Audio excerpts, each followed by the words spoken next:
Hey, good looking. You want to hear some thoughts about the transits of this week from December 2nd and 3rd to the 7th? It's only like 5 days, but I got some power packed thoughts and transits to talk about. Yeah, I said good looking and I mean it. Anyway, welcome to the channel. My name's Nicholas, Sparkles of Gold. I'll talk about a few things here on this recorded video. Maybe some side rants or side thoughts if they come up. I'll definitely say that it's a big mercurial week because of the messages that Mercury's been bringing and the aspects it makes this week, but some of the other planets are making major movements also. But if we were to talk about planets that we can see and use that are in front of us, that are workable or that are showing us things, Mercury's the one this week again.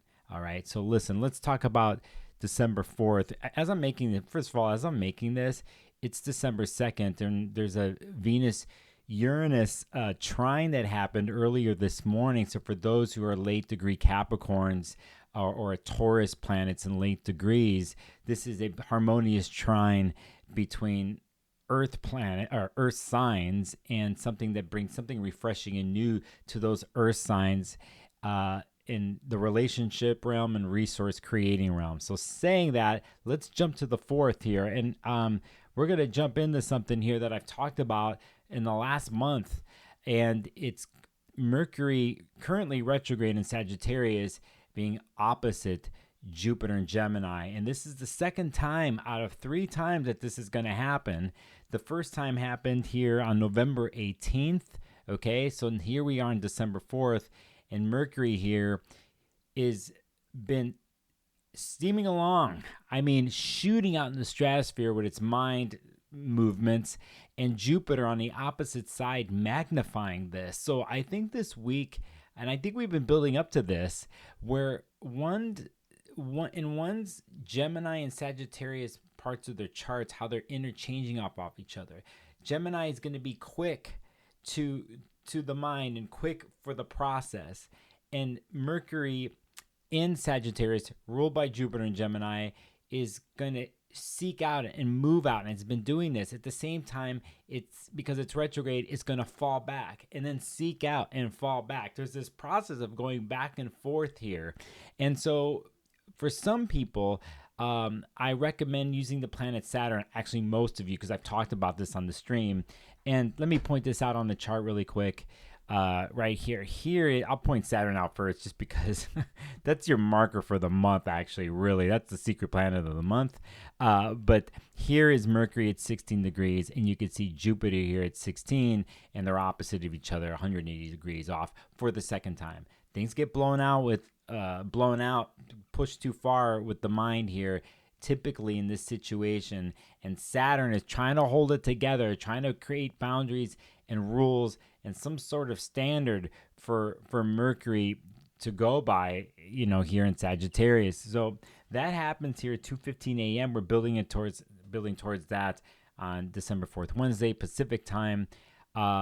Again, an interesting moment that leads to something special that will happen the next day. But before we go there, I also want to mention here another aspect that's happening, and it's the sun in Sagittarius. So all you Sagittariuses out there, you're on the stage, right? Even though it's your birthday month, but more so than ever. Here is the sun at 12 degrees, and we have Saturn at 13, but it's not too long after that. It's 8:15 a.m. where the sun will hit 13 degrees and square Saturn in Pisces.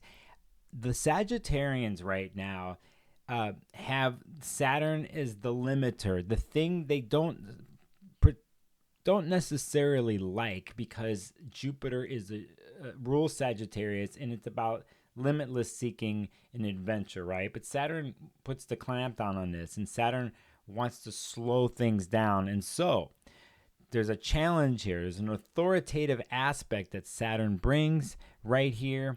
Authoritative move, and it's like it needs Sagittarius to slow down or to corral the many different adventures there are literally in life or in their mind, or the times that things get diluted with a mutable sign like Sagittarius that has too many irons in the fire, too many things they're juggling, And Saturn comes here to either show them the price they're paying, or it's a learning moment. Because in the end, with Saturn, the final deal, the final diploma, if you can make it through the school of Saturn, has to do with wisdom that is gained. But it's usually done through hard work and step-by-step planning and things that are contemplated and slowed down and gone through a step-by-step building process. Again, Mercury in Sagittarius right now, retrograde, kind of wild with their tongue, wild with the mind. And then here comes the sun and square Saturn. You could see the tension building here, and eventually the lessons that a Sagittarius has to learn here. So that happens there, but it continues in this day, actually, because I'll show you another aspect here that happens with Venus. And here's Venus at 26 degrees right here in Capricorn. I just mentioned a Venus trine with Uranus here on the 2nd, on the Monday. And then we get to this Neptune aspect here at 27. Venus at 10:51 a.m. Pacific on Wednesday is officially going to make its sextile to Neptune. So Venus here in Capricorn makes two important connections here this week. And for those, again, who are Capricorn birthdays, who are in the last parts of a Capricorn birthday, last part of the week, or you got Venus in Capricorn, you're having a Venus return. This is great stuff, actually. I think you deserve this after having so many years of Pluto being in your sign since 2008, and it left there recently. That's now in Aquarius for good. And here Venus is moving over the degrees from 26 eventually to 29 degrees, but carrying a electrical, inspiring story from Uranus and Taurus, and then eventually hitting the dream planet of Neptune that dissolves what needs to go, and at the same time uplifts and inspires and give a sense of water lapping up against Earth and the sextile opportunistic aspect. And there's some inspiration here too. So saying that also happens, and then it continues on this day, and I'm going to move the chart up here just to do it the way I want to do it. I'll do it by the, that's not going to happen that way. We're going to do it the way I want to do it here. And I'm going to move the chart till around 8:21 p.m. in the day. And I think this is huge, especially for my channel, the people who watch my channel, why I'm going to point this out, because it's a major marker for me and for the people who subscribe to my channel, my Patreon members who know what I've been doing and talking about all year. And it pretty much has to do with the moon going into Aquarius here at 0 degrees. And that will happen at 8:21 p.m. Pacific. It'll be later for those December 5th in other parts of the world. Here now is the marker point every month for the next 20 years when the moon goes into Aquarius every month. And eventually will be together with Pluto in Aquarius. And that official conjunction that happens between moon and Pluto is at 8:56 p.m. Again, this is a gateway right here, and it's something that's really connected to February of 2024 earlier this year when Pluto entered Aquarius at 0, and we have all these planets move through in February. So if you're one of these people who have aspects or have planets at 0 degrees fixed, Leo, Scorpio, Taurus, especially Aquarius. If you're something 0-1, this is a little symbolic marker point, and it is something that I will be keeping track on my Instagram group that I have there. When I talk, I do an audio message for everybody there. Head over to my Instagram, Sparkles of Gold. And by the way, you can, I'll take the moment here because I'm trying to get better at this, because this actually affects the moon in my chart. The Aquarius part is the building community and building more people to come into my world. So if you're here still, hit the subscribe button, okay? Hit the bell and know when I do my live streams. Moon-Pluto conjunction that will happen here on late Wednesday night into Thursday morning. Wednesday is a power-packed day of transits, but it does not end, right? It does not end because we go basically to the Thursday of it's December 5th, and we will do Mercury and the Sun is right here. I'll show you. And at 6:17 p.m. Pacific, we have Mercury and the Sun together, and there's a certain point of time right there is what they call Cazimi at the heart of the Sun, but this conjunction builds this week and Mercury touches Jupiter, right? You see what's happening? And then is extravagant and it's just pushing out and kind of wild, but then it enters in the temple of the sun to be burned down to its essence. And there is a symbolic death and rebirth cycle that happens here during every Mercury retrograde. At the midpoint of the retrograde of the 3 weeks is when we have Mercury going through the sun. Some of those people in the astrology world, some of us consider this very precise and holy, and people do things at this point during the retrograde. If they have to sign something, if they have to initiate something, or in this case, Mercury and Sagittarius, proclaim their truth, proclaim what they stand on by through words, through messaging, and the inspiration that actually, in a sense, I will say that came from the new moon in Sagittarius this past weekend. There's a little bit of this in here. So even though Sagittarius seems kind of scattered all over the place and learning their lessons, they could take this moment, and we can all take this moment where we hear Mercury go through this process, okay? And I like this. I always talk about this for those who have weird feelings about Mercury retrogrades and how it does, and it does that, or my email didn't go through, or I can't connect to my cloud, or I lost this, I lost that. Well, set the intention there. It's going to show up again, or whatever you're dealing with in the Sagittarius part of your chart is going through a review process with the Mercury retrograde, and this is a major gateway and a pretty good one for the most part that's happening here on December 5th, and for some people into December 6th. You could see here, by the way, I'll point out the moon's still in Aquarius here, and you could see that the Saturn, we have this Saturn, and I'm going to get to this. I'm jumping ahead Mercury style. I will point out something here.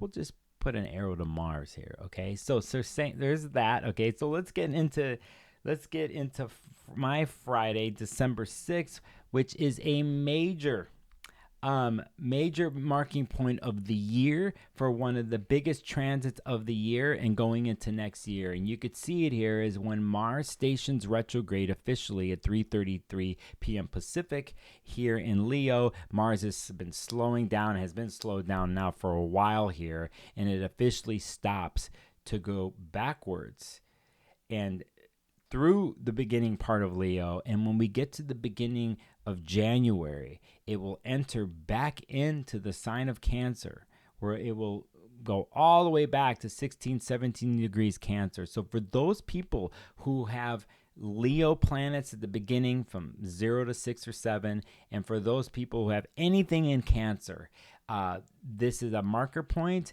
And with anything with Mars, deals with severing and inflammation and cutting and anger.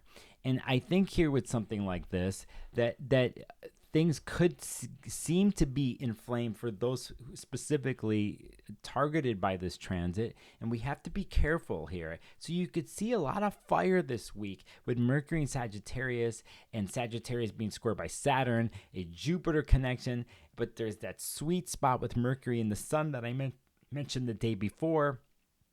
But, fire parts of your chart, they have to be managed here and taken a look at. And so a lot of times with fire, if it like a fire gets started, it's hard to stop it. So let's say it has to do with conversation and speech, or just particular people out there who are Leos and Mars and Leos who are like wanting to push their creativity and push their will out into the world. The stationary point like this on Thursday might feel like the fire is getting quelled, like there's water getting dropped on the fire, like it doesn't have the movement, and was symbolically or happening in real life. And you have to take this into account here for the next couple months.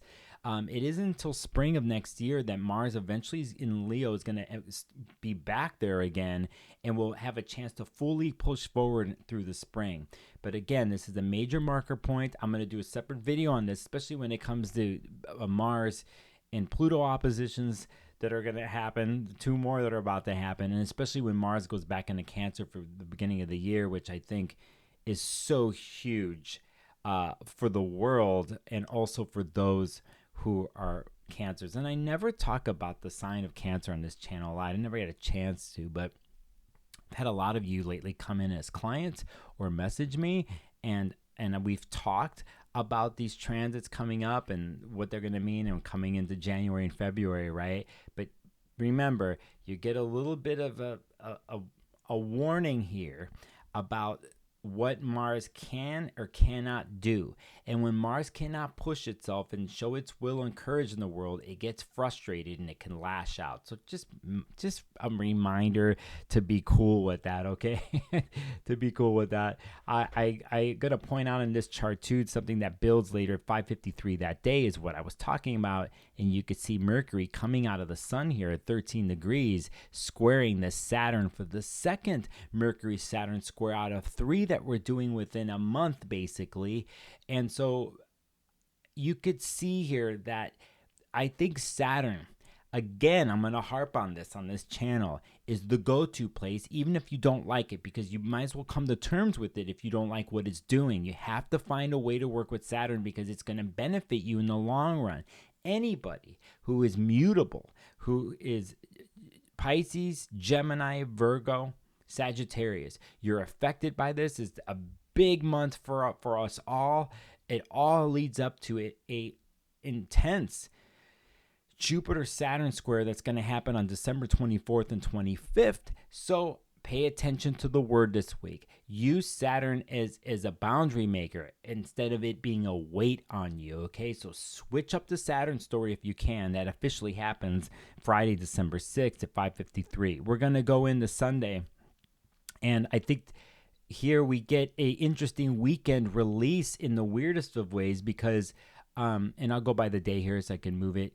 We'll go to Saturday, and let me push it here. And the reason is kind of subtly here. After we do a Moon in Aquarius run for 2.5 days, and with a massive Moon-Pluto connection and conjunction, that the Moon goes in the Pisces. At this point, you could see here, it's not the exact time, but there's Moon in Pisces. Okay, but you notice something else in this chart, and it's here.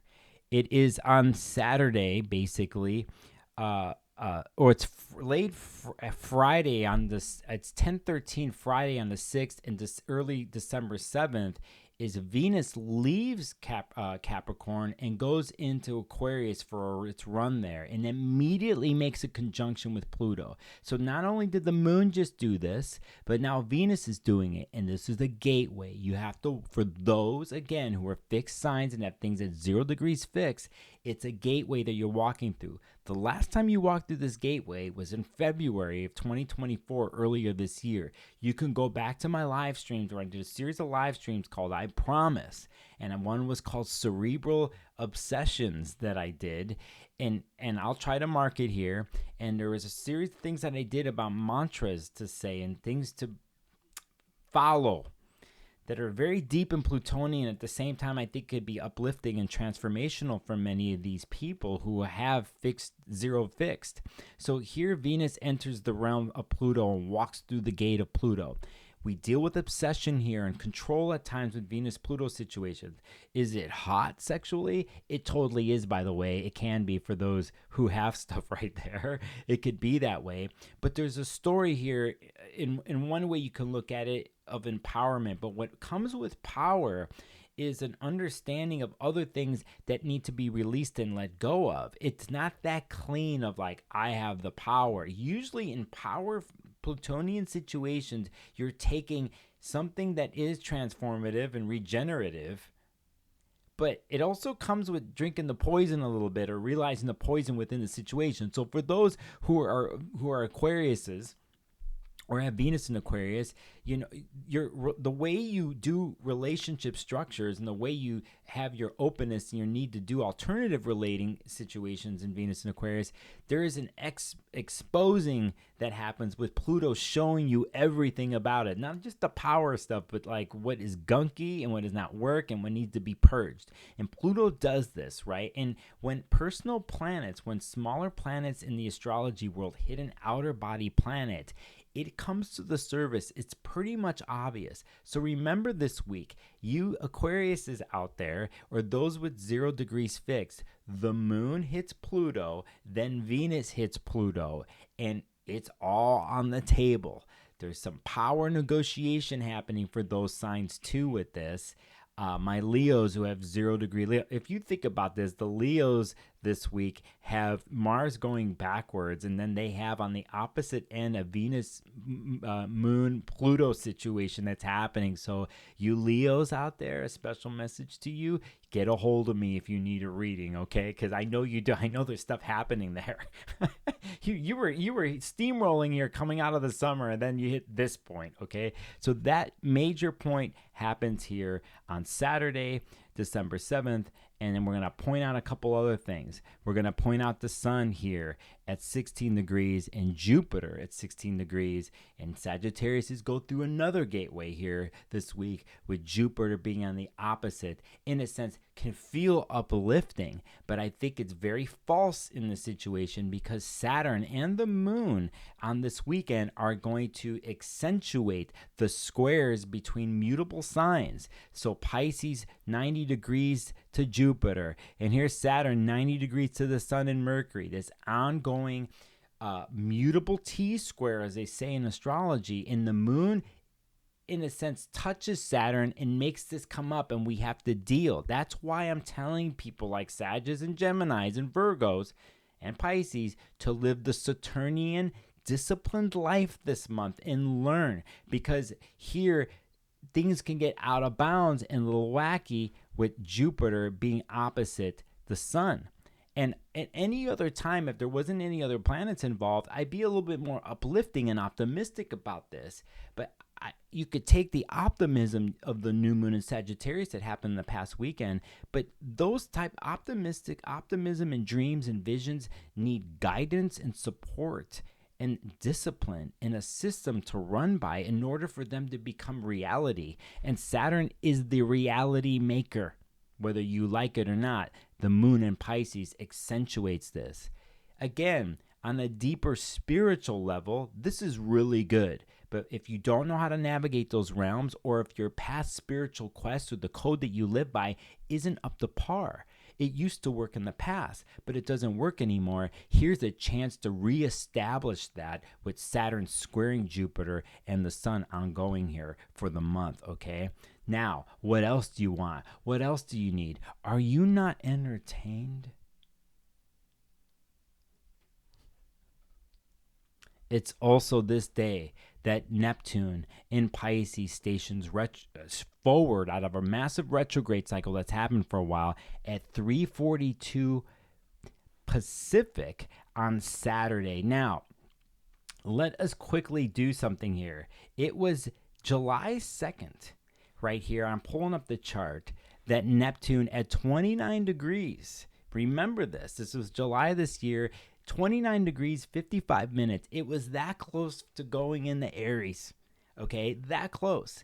And it stopped. And it went all the way back to the point we're going to hit this weekend. So for those people who have mutable things, mutable planets at these degrees, right? From and let's just bring it back. I'll bring it back this way to the day here to December 7th. So we go 27 to 29 degrees, basically. Here's 29, and then I'll show you right here. There's the 27 here on the Saturday. You're about to go through the review period, but we pretty much Neptune stations forward and is going to go on a run here, because basically it will keep going into the springtime and basically turn retrograde again in July of next year. I'll pull up the chart since we're doing it. And at this point in July of next year, Neptune will station retrograde to go backwards again at 2 degrees Aries. So basically, Neptune's on a run to leave Pisces here until next July.